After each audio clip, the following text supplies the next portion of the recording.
Assalamualaikum warahmatullahi wabarakatuh. Alhamdulillahirabbil alamin, wassalatu wassalamu ala asrafil anbiya'i wal mursalin wa ala alihi washabihi ajmain, amma ba'du. Alhamdulillah, segala puji bagi Allah karena kita patut bersyukur hingga hari ini diberikan kekuatan, kesempatan untuk menjalani hari-hari Ramadan dengan penuh amal kebaikan.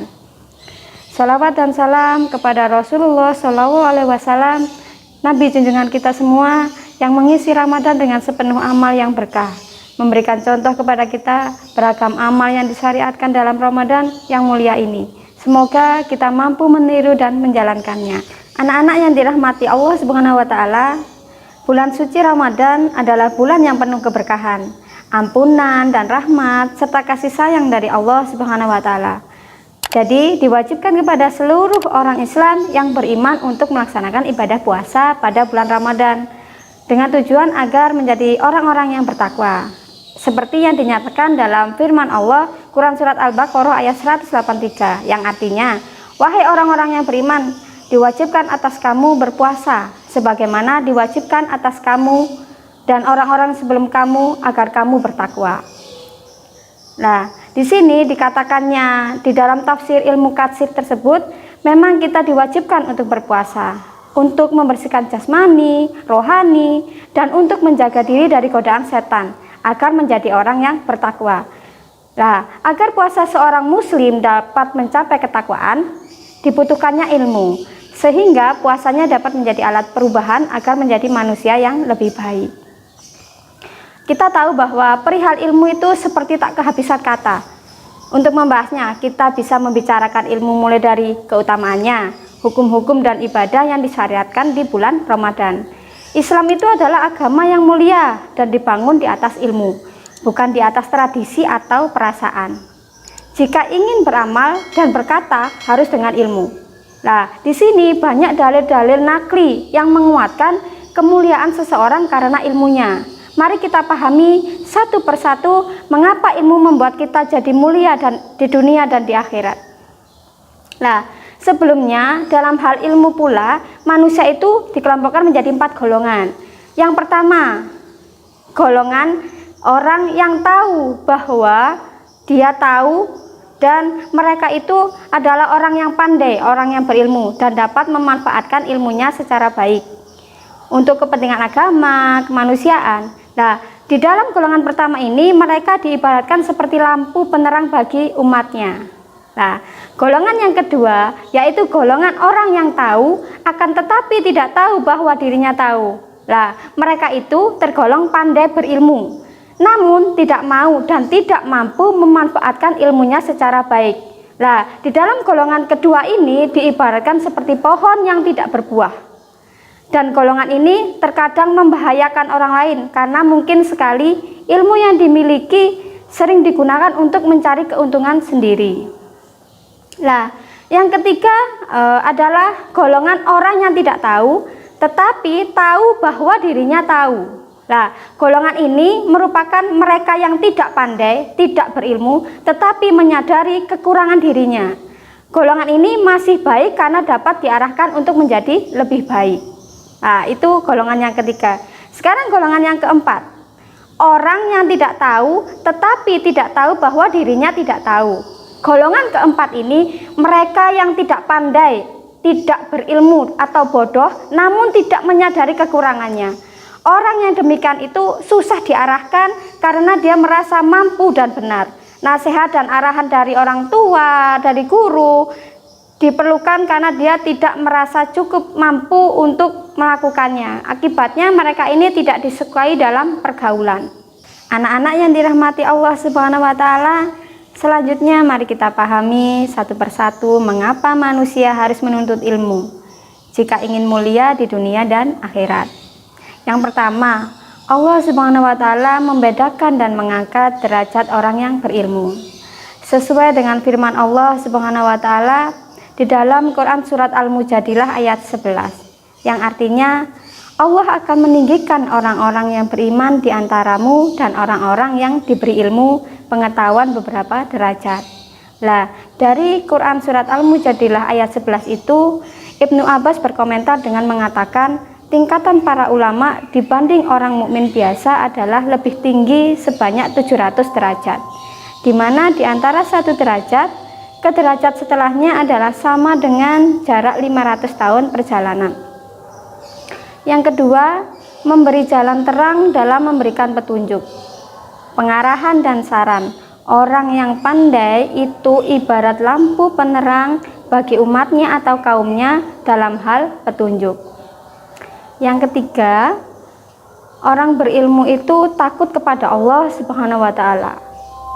Dalam surat Fatir ayat 28, Allah Subhanahu wa Ta'ala berfirman, yang artinya, dan demikian pula di antara manusia, makhluk bergerak yang bernyawa dan hewan-hewan ternak, ada yang bermacam-macam warnanya dan jenisnya. Di antara hamba-hamba Allah yang takut kepadanya hanyalah para ulama. Sungguh Allah Maha Perkasa, Maha Pengampun.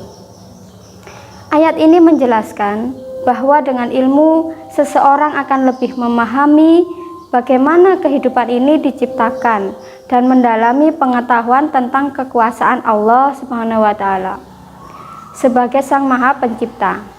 Orang berilmu akan takut melakukan hal-hal yang mengandung dosa karena ia memiliki pengetahuan akan kekuasaan dan juga kebesaran Allah Subhanahu wa Ta'ala. Yang keempat, orang berilmu dimudahkan jalannya ke surga. Dalam sebuah hadis tentang keutamaan ilmu pengetahuan dalam Islam, Rasulullah SAW bersabda, "Waman salaka thoriqon yaltamisu fihi ilman sahalallahu lahu bihi thoriqon ilal jannah." Nah, artinya siapa yang menempuh jalan untuk mencari ilmu, maka Allah akan mudahkan baginya jalan menuju surga. Hadis riwayat Muslim nomor 2699.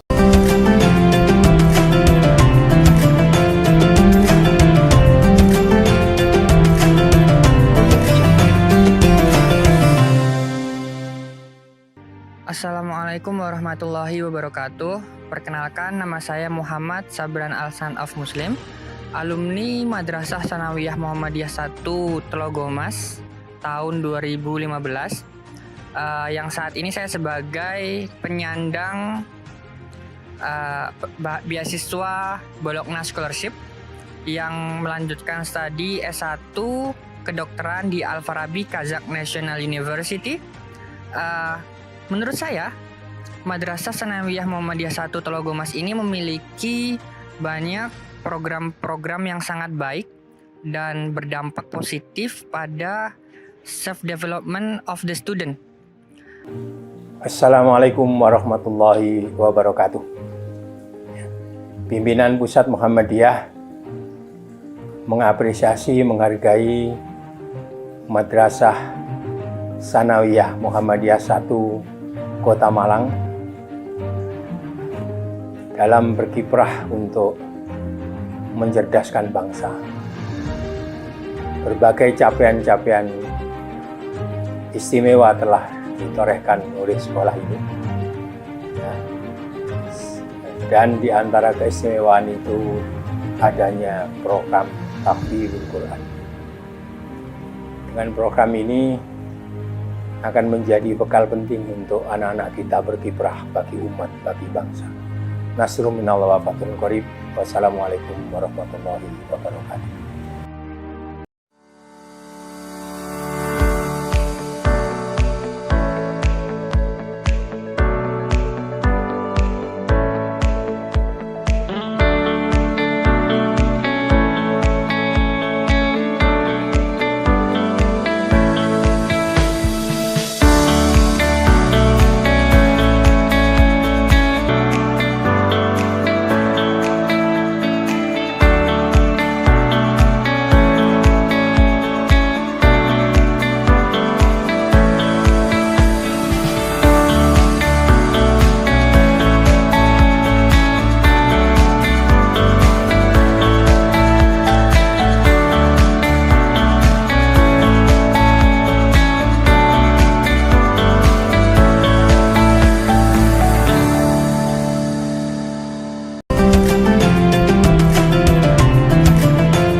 menikmati Allah Subhanahu wa taala, kita lanjutkan yang kelima.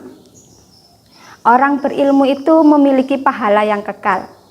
Ilmu akan kekal dan bermanfaat bagi pemiliknya walaupun ia telah meninggal. Disebutkan dalam sebuah hadis tentang keutamaan ilmu dalam Islam. Dari Abu Hurairah radhiyallahu anhu, ia berkata kepada Rasulullah Shallallahu alaihi wasallam, yang artinya, jika seseorang meninggal dunia, maka terputuslah amalannya, kecuali 3 perkara, yaitu sedekah jariyah, ilmu yang dimanfaatkan, atau doa anak soleh.